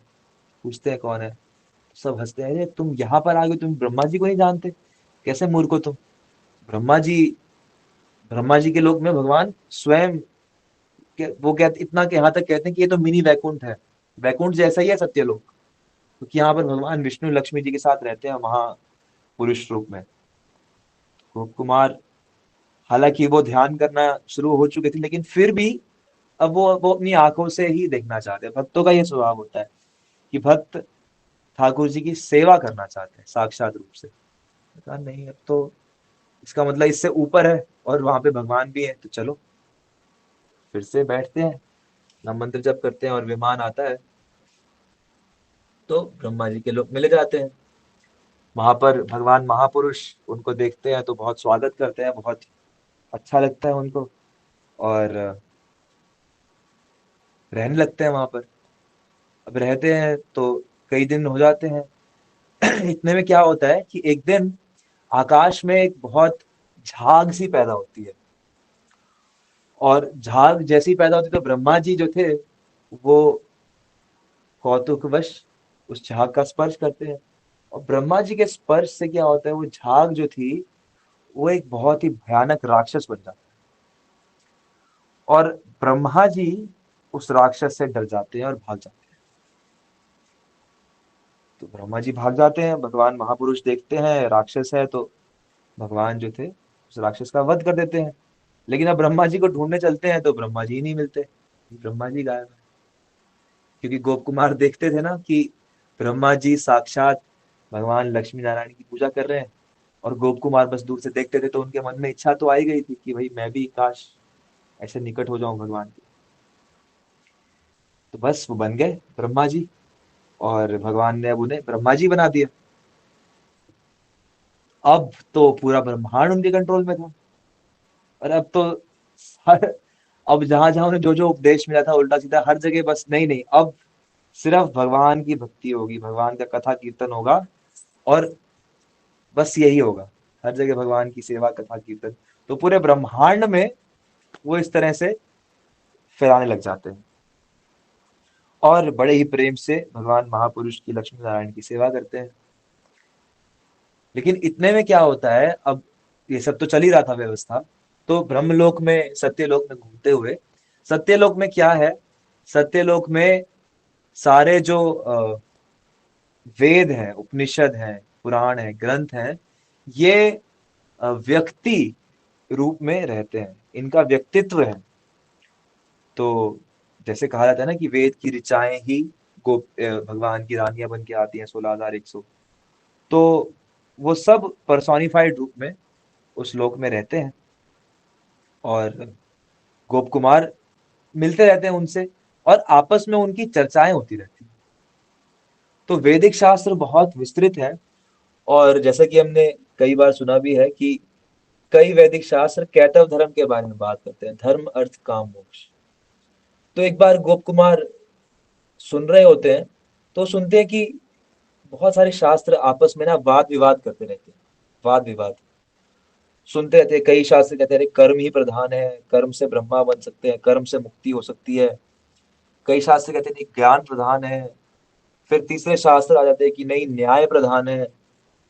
चौथा कहते हैं नहीं, ध्यान प्रधान है। ऐसे करते करते तो गोप कुमार बहुत कंफ्यूज हो जाते हैं कि ये क्या हो रहा है, मैं तो यहाँ भक्ति कर रहा था, मैं तो, और ये मैं क्या सब सुन रहा हूँ क्या। तो उनका हृदय से भाव जो है डगमगाने लगता है। लेकिन ये सब बातें सुन सुन के एक चीज सब में कॉमन निकल रही होती है, कि सब लोग कह रहे होते हैं कि मुक्ति चाहिए, मुक्ति। तो गोप कुमार को समझ आने लगता है कि अच्छा, मुक्ति मतलब मेरी यहाँ पर मृत्यु होने वाली। तो गोप कुमार ऐसे, अभी तो वो बालक ही थे, और उन्हें जीवन के बारे में इतना कहाँ पता था कि जन्म मृत्यु होती है, जरा व्याधि, जन्म मृत्यु जरा व्याधि, और इसका चक्र चल रहा है और ये सब। तो ये चीज यहाँ पर गोप कुमार को सुनने को मिलती है। और गोप कुमार सोचते हैं कि अच्छा, इसका मतलब मेरी मृत्यु होने वाली है और मुझे मुक्ति चाहिए, तो मुझे तो मुक्त होना है। तो कैसे मुक्त होते हैं और मुक्त होके क्या होगा? फिर वो मुक्त भी होना चाहते थे, लेकिन साथ में अपना नाम जप करते थे, मतलब अपना मंत्र जप। तो वृंदावन की याद भी आती थी। मुक्त भी होना चाहते थे, फिर कभी कभी उनका मन करता था कि मैं जगन्नाथ जी के पास चला जाऊं, कि मुझे तो वहीं पे अच्छा लगता था। तो गोप कुमार बहुत कंफ्यूज हो गए। एक दिन ऐसी डिस्कशन चल रही थी, तो गोप कुमार ने क्या देखा कि कुछ ग्रंथ जो व्यक्ति रूप में थे, तो वो वहां पर आए और उन्होंने देखा कि बाकी सब ग्रंथ कैसे आपस में लड़ रहे हैं। तो अभी तक जितने ग्रंथों को गोप कुमार ने देखा था, वो भी उस लड़ाई में कूद जाते थे अपनी अपनी बात मनवाने। लेकिन ये ग्रंथ जो थे, ये बहुत ही सीधी सी मुस्कान लेके सब पे हंस के वहां से साइड होके चले गए, उन्होंने वहां प्रवेश नहीं किया। तो गोप कुमार के हृदय में आया, ये कौन है, इनसे जाके बात करूंगा मैं। तो गोप कुमार जाते हैं इनके पास और चर्चा करते हैं। तो ये भक्ति ग्रंथ होते हैं। और ये गोप कुमार को समझाते हैं कि देखो, मुक्ति की बात तो हर कोई कर रहा है, लेकिन कोई जानता ही नहीं है कि वास्तव में भक्ति असली चीज है। और तो ये वास्तव में भागवत की श्रेणी के सारे ग्रंथ थे। और वो भगवान की भक्ति की बहुत महिमा गाते हैं। श्रवण कीर्तन स्मरण मंदन के बारे में बहुत बताते हैं कि देखो, ये नवदा भक्ति होती है, ये करनी चाहिए। और वास्तव में तो भक्ति ही हर सब चीज है, लेकिन किसी को मुक्ति भी चाहिए हो तो वो भी भक्ति से ही मिलती है। तो भागवतम में ये चीज आती है। और हम लोगों के साथ भी ऐसी होता है कि शुरुआत में तो हम भक्ति की शुरुआत मुक्ति के लालच में ही करते हैं। अरे हाँ, जन्म मृत्यु का चक्र है, छूट जाएंगे, अरे कितने जन्मों से यहाँ पड़े हैं, कष्ट पा रहे हैं, अरे मुक्त हो जाओ, अरे क- बेड़ा पार हो जाए, अरे ये सब हो जाए। तो ये सब लालच शुरू में होता ही है। तो गोप कुमार के मन में ये था, मैं मरने वाला हूँ, मुझे मुक्त होना है। अब ये जो है, क्योंकि ये इतने श्रेष्ठ हैं कि इनमें लड़ाई झगड़ा ही नहीं करते ये, और हर कोई इनका सम्मान भी करता है। गोप कुमार ने ये भी देख लिया था कि कोई भी दूसरा ग्रंथ जाके इनसे वाद विवाद करता ही नहीं है, वो सम्मान करते हैं सब। तो गोप कुमार ने इनकी बात को बहुत ध्यान से सुना और इनकी बात पे चिंतन कर लिया। गोप कुमार यही सोचते रहते कि अच्छा, भक्ति ही करनी है, तो भक्ति करनी है। तो उन्हें लगता है कि अच्छा, इसका मतलब तो मैं सत्य लोक पे हूँ, भगवान स्वयं यहाँ है, तो मैं भक्ति करता हूँ। तो भक्ति करते हैं। लेकिन फिर भी गोप कुमार को कभी कभी वृंदावन की याद आती थी और पुरी की याद आती थी। तो अब भगवान महापुरुष गोप कुमार को कहते हैं कि तुम क्यों परेशान हो? मैं जानता हूं तुम वृंदावन जाना चाहते हो, तुम वृंदावन ही जाओ। वृंदावन में मैं तुम्हें जल्दी मिलूंगा। वही चीज जो पहले जगन्नाथपुरी में गई। तो गोप कुमार ने वृंदावन से शुरू किया, जगन्नाथपुरी गए, फिर वृंदावन से सारे स्वर्ग लोग, ब्रह्मा लोग होते हुए फिर से वृंदावन आ रहे हैं। कहते हैं वृंदावन जाओ, मैं तुम्हें वहीं मिलूंगा, और वहां तुम्हें तुम्हारे गुरुदेव भी मिलेंगे। गोप कुमार जैसे ही ये सुनते हैं, उन्हें बहुत अच्छा लगता है कि हाँ, अभी तक वो 2 बार मिले हैं गुरुदेव से, और अब वो तीसरी बार मिलेंगे। तो तीसरा अध्याय है भजन। तो गोप कुमार अभी तक गुरुदेव से जितना मिले हैं, तो उन्होंने बस थोड़ा सा कीर्तन सीखा है और थोड़ा सा नाम जप सीखा है, और उनको कुछ वरदान मिले हैं। लेकिन उन्होंने डिटेल में कैसे उपासना करनी है भगवान की, ये नहीं सीखा है। तो गोप कुमार जब ब्रह्मांड में वापस आते हैं नीचे पृथ्वी पर, तो देखते हैं कि सब कुछ बदल चुका है। क्योंकि ब्रह्मलोक में इतना समय बिताने के बाद समय बहुत तेजी से चलता है पृथ्वी पर। देखते हैं अरे, तो कुछ पहले जैसा है ही नहीं। लेकिन जब वृंदावन पहुंच देखते हैं, अरे वृंदावन बिल्कुल नहीं बदला। मतलब शायद उनका कुछ दिव्य दृष्टि होगी या कुछ भगवान की ऐसी कृपा होगी। देखते हैं कि वृंदावन बिल्कुल नहीं बदला, वृंदावन बिल्कुल वैसे का वैसा है। बहुत अच्छा लगता है। और अब जो भी जिन लोगों को वो जानते थे, वो तो कोई था नहीं वहां पर वो घूमते हैं थोड़ा, तो वहां पर उनको एक दिन उनके गुरुदेव मिलते हैं। और गुरुदेव उनको देख के बहुत खुश होते हैं और उनको भजन के बहुत सारी चीजें, अर्चन करना सिखाते हैं, भगवान की अर्चना कैसे करनी है, भक्ति शास्त्रों के बारे में बताते हैं, और नवदा भक्ति की महिमा के बारे में करते हुए नवदा भक्ति करवाते हैं। तो अब गोप कुमार जो है इधर उधर विचरण करते हुए ब्रज में अब कथा कीर्तन करते हैं और अर्चन करते हैं जैसा उनके गुरुदेव ने सिखाया। तो गुरुदेव मिलके एक बार को गायब हो जाते हैं फिर से। तो पहले तो गोप कुमार बहुत विहल होते हैं कि गुरुदेव फिर चले गए, लेकिन फिर भजन शुरू करते हैं, ना मंत्र जप करते हैं। और एक दिन मंत्र जप करते करते करते उन्हें क्या एहसास होता है कि उनका जो शरीर है वो बिल्कुल खत्म हो गया, हल्का हो गया। देखने में उनको लगता है मैं वैसा ही हूँ, लेकिन बिल्कुल हवा मतलब बहुत हल्की, और एकदम से वो आकाश में उड़ने लगते हैं। तो वो देखते हैं क्या हो रहा है, तो आसपास देखते हैं कि वही सारे ग्रह, स्वर्ग, महर, जनतप, सारे वो उन सब से होते हुए बड़ी जल्दी से निकल रहे हैं, जैसे मन की गति से सबको पार कर रहे हैं। और इस समय उन्हें ऐसा लग रहा है कि अरे ये सब तो बस एक धोखा ही की तरह है, ये तो मोह है, ये तो माया, ये तो कुछ थे ही नहीं, ये तो बस ऐसे ही जैसे लाइट, जैसे टीवी में हम देखते हैं कोई पिक्चर चल रही है तो वो तो टीवी पे चल रही है, वो सच में थोड़ी हो रहा है वो तो उन्हें ऐसे लगता है कि अरे ये तो बिल्कुल इल्यूजन था, ये तो बिल्कुल मोह था। बहुत ही जल्दी सत्यलोक भी पहुंच जाते हैं, और सत्यलोक से बाहर वो ब्रह्मांड की सतह पर पहुंचने लगते हैं। तो शास्त्रों के चर्चा में उन्होंने ये सब अब उन्हें शास्त्रों का थोड़ा बहुत ज्ञान हो चुका है, उन्हें पता है कि क्या है। तो ब्रह्मांड जो है उसकी सतह पर 8 मोटी मोटी मोटी मोटी परतें हैं, जो एक से एक 10-10 गुना मोटी मोटी होती जाती है। और गोप कुमार अब उन 8 जो ब्रह्मांड की सतह हैं, जिनको भेद के ब्रह्मांड के पास जा जाते हैं। तो ये वर्णन भागवत में भी है। भागवत में भी एक जगह आता है कि कैसे अर्जुन और कृष्ण अपने रथ पर बैठकर ब्रह्मांड के बाहर जाते हैं। तो उस समय पूरा वर्णन आता है कि किस तरह से ब्रह्मांड की सतह में रथ प्रवेश करता है, तो घोड़े मार्ग भूल जाते हैं क्योंकि वहां पर अंधकार होता है। तो भगवान कृष्ण सुदर्शन को आगे चलाते हैं, और सुदर्शन की रोशनी में घोड़े उनके पीछे पीछे चलते हैं। तो गोप कुमार अभी ब्रह्मांड की 8 परतों में प्रवेश करते हैं। तो कौन कौन सी 8 परतें हैं? तो सबसे पहले पृथ्वी की परत है। कितनी मोटी परत है? जो जितना मोटा जितना ब्रह्मांड का व्यास है, डायमीटर है, उससे 10 गुना ज्यादा ये केवल पृथ्वी की मोटी परत है। और ये ब्रह्मांड कितना बड़ा है, आप चिंतन कर सकते हैं कितना बड़ा है, कितना बड़ा है।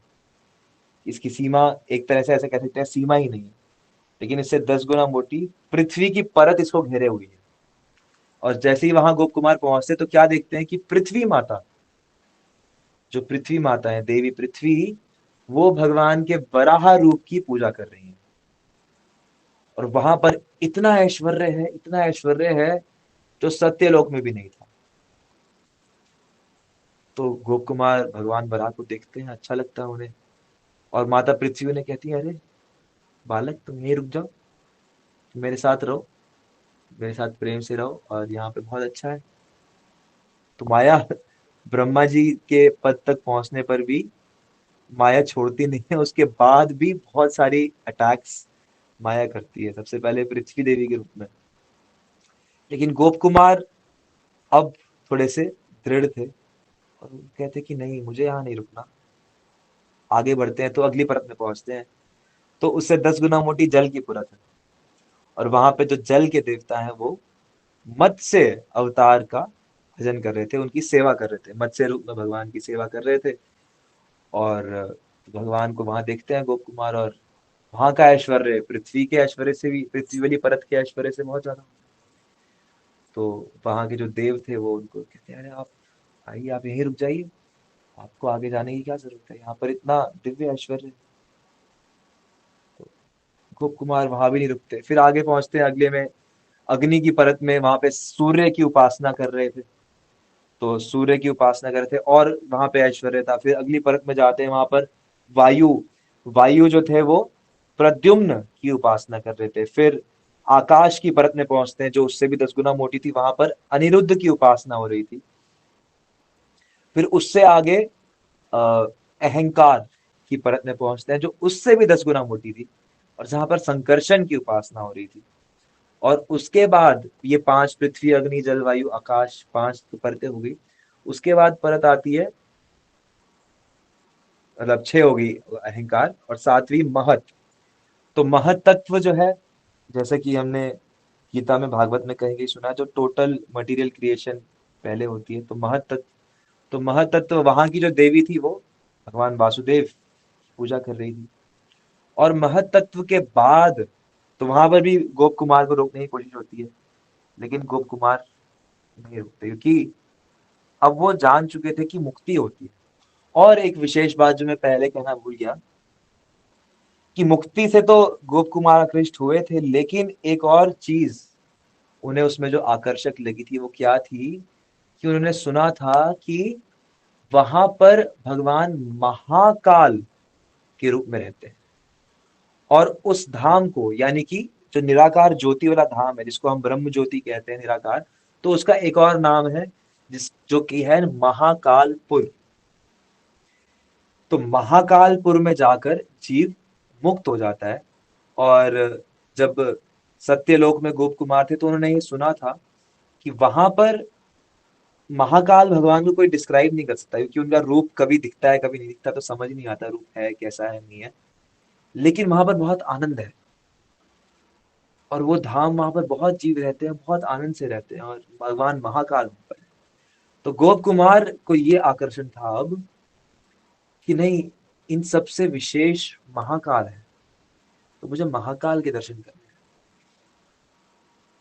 तो गोप कुमार नहीं रुकते, अंत में प्रधान की जो परत है वहां पे रुक पहुंचते, तो गोप कुमार थोड़ा सा वहां पे आकृष्ट हो जाते। क्यों? क्योंकि ये जो प्रधान है, यहाँ पर जो वातावरण था वो बिल्कुल डार्क ब्लू, बिल्कुल अंधेरा डार्क ब्लू, लेकिन ज्वलंत, मतलब रोशनी थी और बिल्कुल डार्क ब्लू। और वहां पहुंच के उन्हें ऐसा एहसास होने लगा कि तो बिल्कुल वैसा ही रंग जैसा भगवान का होता है। और वो इतना विस्तृत था और इतना ऐश्वर्य था, मतलब बढ़ता ही जा रहा है ऐश्वर्य। और वहां पे वो देखते हैं कि माया देवी साक्षात वो मोहिनी की पूजा करती है, यानी कि भगवान के मोहिनी स्वरूप की पूजा करती है वहां पे माया देवी। और जैसे ही पूजा पूरी होती है, तो माया देवी गोप कुमार को बुलाती है, कहती है तुम जा रहे हो, लेकिन तुम्हें मेरे पास रहना चाहिए, क्योंकि तुम जानते नहीं हो कि मैं मुक्ति देने वाली हूँ। क्योंकि माँ दुर्गा जो है, पहले भी हमने चर्चा की थी कि शिव और दुर्गा जो है वो मुक्ति, निराकार मुक्ति दे सकते हैं। तो माँ कहती है कि अरे तुम्हें मेरे पास रहना चाहिए, क्योंकि मैं मुक्ति दे सकती हूँ, तो तुम मुक्ति मुक्त होने जा रहे हो। और अगर तुम भक्ति के लिए भी जा रहे हो, तो मैं ही तो देती हूँ भक्ति की। जैसे अभी हमने देखा कि जन शर्मा को भी माँ कामाख्या ने मंत्र दिया, तो मैं ही तो देखती हूँ भगवान की भक्ति, तो तुम्हें मेरे पास रहना चाहिए। तो गोप कुमार को बहुत बहुत अच्छा लग रहा था वहां पे, लेकिन लगा कि नहीं, यहाँ पे रुकना नहीं मुझे। अब जब मैं वहां के लिए जा रहा हूँ तो मुझे महाकालपुर ही जाना है। गोप कुमार कुछ समय तो वहां रुकते हैं, लेकिन उस गहरी अंधकारमय परत से आगे बढ़ना शुरू होते हैं, और उसको भेदते हुए ब्रह्मांड की पूरी सतह से बाहर निकल जाते हैं, और ऐसी जगह प्रवेश करते हैं जहां पर बहुत ही दिव्य रोशनी, बहुत ही दिव्य रोशनी। और वहां उनको पहुंच के बड़ा ही दिव्य अनुभव हो रहा है, आनंद आ रहा है। और फिर उन्हें कुछ दर्शन होते हैं, और कैसे दर्शन होते हैं भगवान महाकाल के, इसकी चर्चा हम कल करेंगे। कल हम देखेंगे कि कैसे गोप कुमार महाकाल के दर्शन करते हुए, शंकर के दर्शन करते हुए, नारायण के दर्शन करते हुए, राम जी के दर्शन करता है, और हर एक लोक में कैसे कैसे क्या क्या विशेषताएं हैं, और अलग अलग प्रकार के वैकुंठ लोक कैसे हैं। तो ये सब चर्चा जो है हम कल करेंगे, और गोप कुमार को वहां पे क्या क्या अनुभव होते हैं। तो यहाँ सब हर जगह पूरे ब्रह्मांड में गोप कुमार जहां जहां गए हैं, तो अभी तक एक चीज, कुछ चीजें कॉमन जो रही हैं क्या, कि एक तो उन्हें हमेशा वृंदावन की याद आती रही है। दूसरा, भगवान के दर्शन करते ही वो बहुत ही ज्यादा आनंदित हो जाते हैं। और तीसरा, कि उनकी इच्छा रुकती नहीं है, उनकी इच्छा और बलवती हो जाती है कि नहीं, मुझे भगवान के और निकट जाना है। चौथा, क्यों ऐसा होता है? क्योंकि वो अपना मंत्र जप करते रहते हैं, जिसके कारण से, जिसके प्रभाव से उनकी चेतना बढ़ती रहती है, उनकी चेतना और शुद्ध होती रहती है, और वो और ऊपर जाना चाहती है। तो करते करते वो ब्रह्मांड के पार चले गए हैं। और असली आनंद जो है वो तब आता है जब वो पहली बार वैकुंठ में नारायण से मिलते हैं। और उसके बाद जो दिव्य आनंद आता है वो तब आता है जब वो भगवान कृष्ण से गोलोक में मिलते हैं। तो ये जो नरेशंस हैं, इनको हम थोड़ा डिटेल में कवर करेंगे। आज मैंने बहुत लंबा टॉपिक थोड़ा रश थ्रू कर दिया, इसलिए भी क्योंकि हम ये पहले सारा चर्चा थोड़ी सी कर भी चुके हैं। और इसमें जो विशेष मुख्य बातें थी जो बार बार रिपीट करी, वो यही थी क्या? एक तो गोप कुमार की मंत्र के प्रति आसक्ति, मंत्र की शक्ति, मंत्र जप का प्रभाव, और मेनली यही चीज है कि, और भगवान के दर्शन की लालसा, भगवान की कृपा प्राप्त करने की लालसा, जो कि मंत्र की शक्ति से और बढ़ती रहती है। तो ये यहाँ तक का एसेंस है। और यहाँ पे हम लोग आज के लिए विराम ले सकते हैं। किसी का कोई प्रश्न है तो आप लोग पूछ सकते हैं। हरे कृष्ण। जय प्रभुपाद की जय, श्री गुरु महाराज की।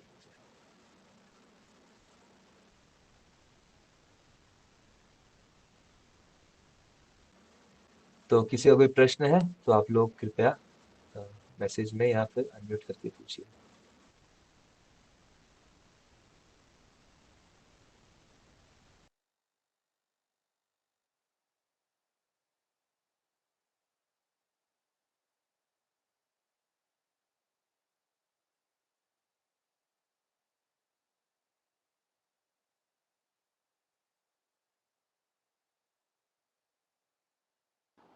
हरे कृष्णा प्रभु जी, दंडवत प्रणाम। हरे कृष्णा माता जी, धन्यवाद, प्रणाम। हाँ, प्रभु जी मेरे क्वेश्चन है कि अ, ये जो गोप कुमार की कथा चल रही है, तो इसमें जैसे दिखा रहे वो एक एक ग्रह को क्रॉस करते करते आगे आगे बढ़ रहे, एक एक क्रॉस को करके आगे के बढ़ रहे हैं। तो मेरा ये पूछना है कि जैसे वैष्णव लोग जाते हैं अपना देह को त्याग करके, उनकी आत्मा जब जाती है, तो क्या उनकी आत्मा भी को भी जाने के लिए वो एक एक ग्रह से होकर निकलते हैं या सीधा वो गोलोक पहुंच जाते हैं?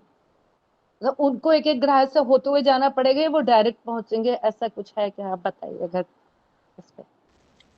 जी माता जी।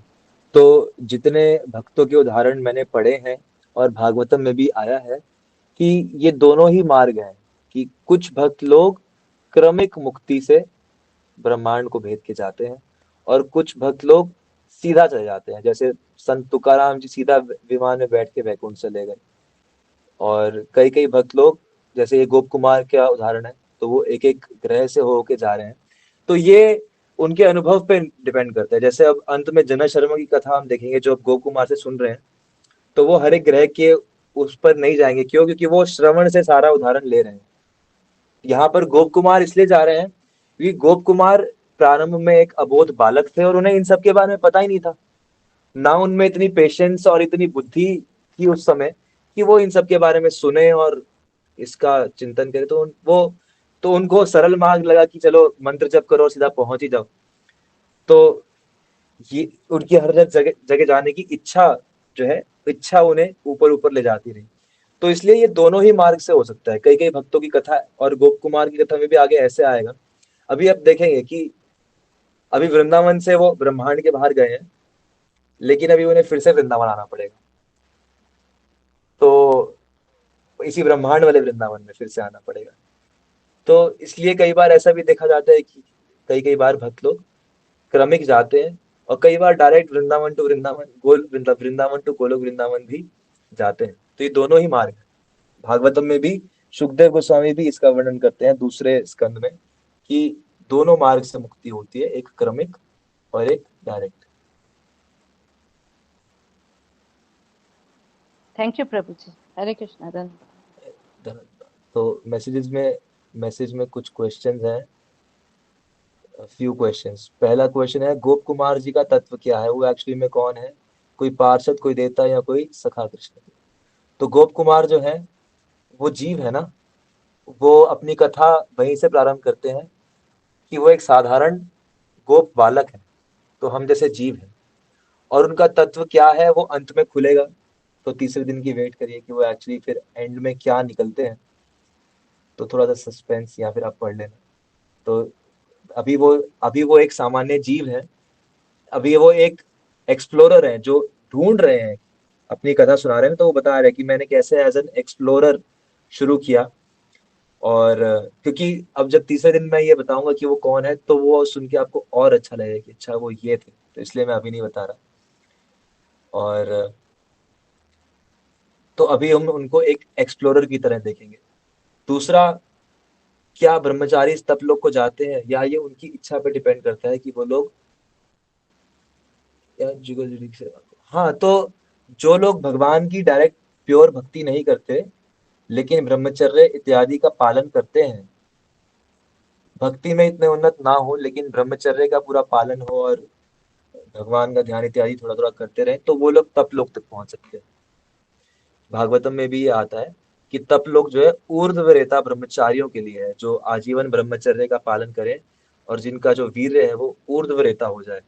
इनकी बॉडी उसको, जो जिसे कहते हैं कुंडलिनी जागरण हो गई, सहस्त्रार चक्र तक एनर्जी पहुंच गई, तो ऐसे। तो इन लोगों का गोल, जैसा कि हमने वहां पर भी देखा कि वहां पर भी वो ध्यान ही कर रहे थे। जो चारों कुमार और वहां के अन्य ऋषि थे, उनका मुख्य जो उद्देश्य था वो ध्यान था ना।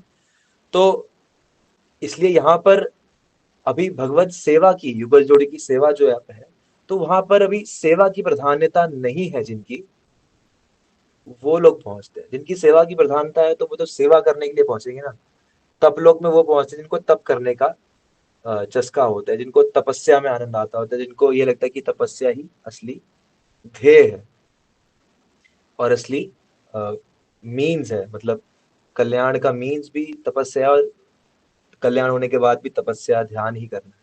तो ये उस प्रकार के लोग। और तीसरा क्वेश्चन, जब हमारा अंतिम डेस्टिनेशन वृंदावन है, तो गोप कुमार जी को इतने लोगों में क्यों रमण करवाया भगवान ने? वो तो इतने दृढ़ थे नाम जप में। तो नाम जप नहीं, वो उनका मंत्र जप था जो कि गोपाल मंत्र था। तो वो डायरेक्टली नाम नहीं है। हाँ, उस मंत्र में भगवान का नाम भी था, लेकिन कुछ मंत्र भी है।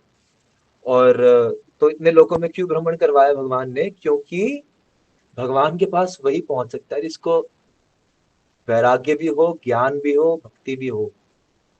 और ज्ञान के लिए ये सब जरूरी है। जैसे हम लोगों को भगवान ये सब सुना रहे हैं, या गोप कुमार जनक शर्मा को सुना रहे हैं, तो ये सब क्यों सुना रहे हैं? ये सब भी ना सुने, सीधा भगवान के लोक में पहुंच जाए, तो वैल्यू नहीं होती उस चीज की। जब आप जब आप स्टेप बाय स्टेप चल के ये समझो ना कि ये गोल कितना हाई है, तब तक आपको उसकी वैल्यू नहीं होती। आप इसलिए देखो कि जो जितनी अच्छी चीज होती है वो उतनी महंगी होती है। तो पैसों से उसकी इतनी वैल्यू क्यों बढ़ाई जाती है? कई सारे ब्रांड्स ऐसे होते हैं कि उतने कॉस्टली नहीं होते, उनकी इतनी लागत नहीं होती, लेकिन वो चार्ज इतना करते हैं। क्यों? क्योंकि वो उसकी वैल्यू यूजर समझ सके। तो भगवान जो है वो ये चाहते हैं कि जीव जो उनके पास है वो उनकी वैल्यू समझे। और जो नहीं समझता, जो कम वैल्यू में सेटिस्फाइड है, वो ठीक है, वो बाहर है। जो मेरे पास आए वो मेरी वैल्यू को अच्छे से समझे। तो इसलिए भगवान भक्तों को ये सारे एक्सपीरियंसेस देते हैं, जिससे कि एक बार भक्त भगवान तक पहुंच जाए, तो फिर उसको दोबारा संसार में जाने की जरूरत ही ना हो, मन ही ना करे, जाए ही ना। और तो इसलिए तो भगवान कहते हैं यद गत्वा न निवर्तन्ते तद धाम परमम मम, कि वही व्यक्ति वहां पहुंचता है जो वास्तव में सब चीजों को देख के सब छोड़ चुका है कि हाँ ये सब बेकार ही है। तो इसलिए गोप कुमार वैराग्य से होते हुए, ज्ञान से होते हुए भक्ति को प्राप्त कर रहे हैं। और हमारे जीवन में भी ऐसे ही होता है कि हम सीधा शुरू कर तो करते हैं नाम जप, लेकिन अभी मतलब वैराग्य बहुत मुश्किल है होना। हम सब घर में ही रहते हैं अभी। एसएलएसटी में सिर्फ प्रभु जी ही हैं जो घर में नहीं रहते हैं। और तो वो वैराग्य हम सब में नहीं है। तो ये चीज समझने वाली है कि हमें लगता तो है कि हम भक्ति कर रहे हैं, बहुत हायर चीज कर रहे हैं, लेकिन अपने आप को हम जब देखेंगे तो हमें समझ में आएगा, जब कि ये हम एक्चुअली कहाँ स्टैंड करते हैं। तो वैराग्य की डेवलपमेंट और ज्ञान की डेवलपमेंट टाइम ले सकती है। हाँ, ये सुन के भी आ सकता है, जरूरी नहीं है कि छोड़ना और वहां सब जाना ही पड़े। लेकिन क्योंकि गोप कुमार ने ये सब सुना भी नहीं था, तो वो प्रैक्टिकली उन्होंने एक्सपीरियंस किया, जिसकी वजह से वो एक्सपीरियंस जनक शर्मा के लिए और हम सब के लिए शेयर कर रहे हैं। तो ये पॉइंट है। तो आई होप आपको अपने क्वेश्चंस का आंसर मिला होगा। और किसी का कोई कुछ प्रश्न है तो आप लोग पूछ सकते हैं।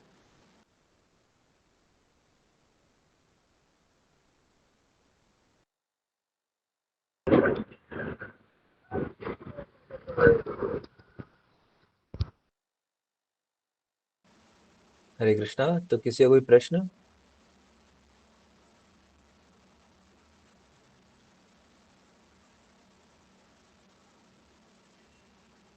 ठीक है, आई डोंट थिंक किसी का कोई प्रश्न है। अच्छा, एक और क्वेश्चन है। सो जैसे पूर्व जन्म की कर्मफल को खत्म करके फिर से reveal करते हैं। तो गोप कुमार की ऐसा कोई पास्ट लाइफ का डिस्क्रिप्शन तो इस ग्रंथ में या अन्य किसी शास्त्र में मैंने नहीं सुना। और अब ऐसा क्या है, देखो अब अगर थोड़ा सा बुद्धिमानी से हम सोचें तो गोप कुमार खुद ही जो बता रहे हैं कि वो गोवर्धन में पैदा हुए थे। तो गोवर्धन में पैदा होने का मतलब ही, वृंदावन में पैदा होने का मतलब ही ये है कि वो काफी पिछले जन्मों में शायद आध्यात्मिक उन्नति कर चुके हों, उनके दुष्कर्म या कुछ ऐसे कर्म ना बचे हों। तो इसलिए भगवान उन्हें सीधा सीधा अध्यात्म की शिक्षा, अध्यात्म के रास्ते पर ही दे रहे हैं, गुरुदेव को मिलवा रहे हैं और सब कर रहे हैं। तो जब उनका कुछ ऐसा पास्ट लाइफ का, तो ये लास्ट लाइफ ही होगी उनकी, ये लास्ट होगी। इसीलिए उन्हें गोवर्धन में जन्म मिला। और उनकी पिछली लाइफ के बारे में ज्यादा कहीं आती नहीं है, तो कुछ हम कह नहीं सकते, बाकी हो भी सकता है कुछ हो। तो दिस इज लाइक गहना कर्मणोगति, इसलिए गहर कर्म के बारे में आप ज्यादा चिंतन करके सोच नहीं सकते।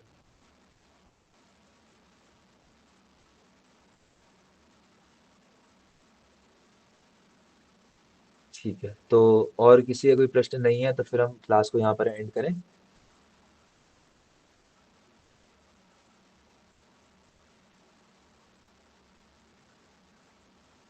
सही कृष्णा, यस प्रभु जी, हम क्लास को एंड कर सकते हैं। ठीक है। वांछा कल्पतरुश्च कृपा सिंधुभ्यश्च पतितानां वैष्णवेभ्यो अनंत कोटि वैष्णव वृंद की जय। श्री प्रभुपाद श्री गुरु महाराज की जय। हरे कृष्ण।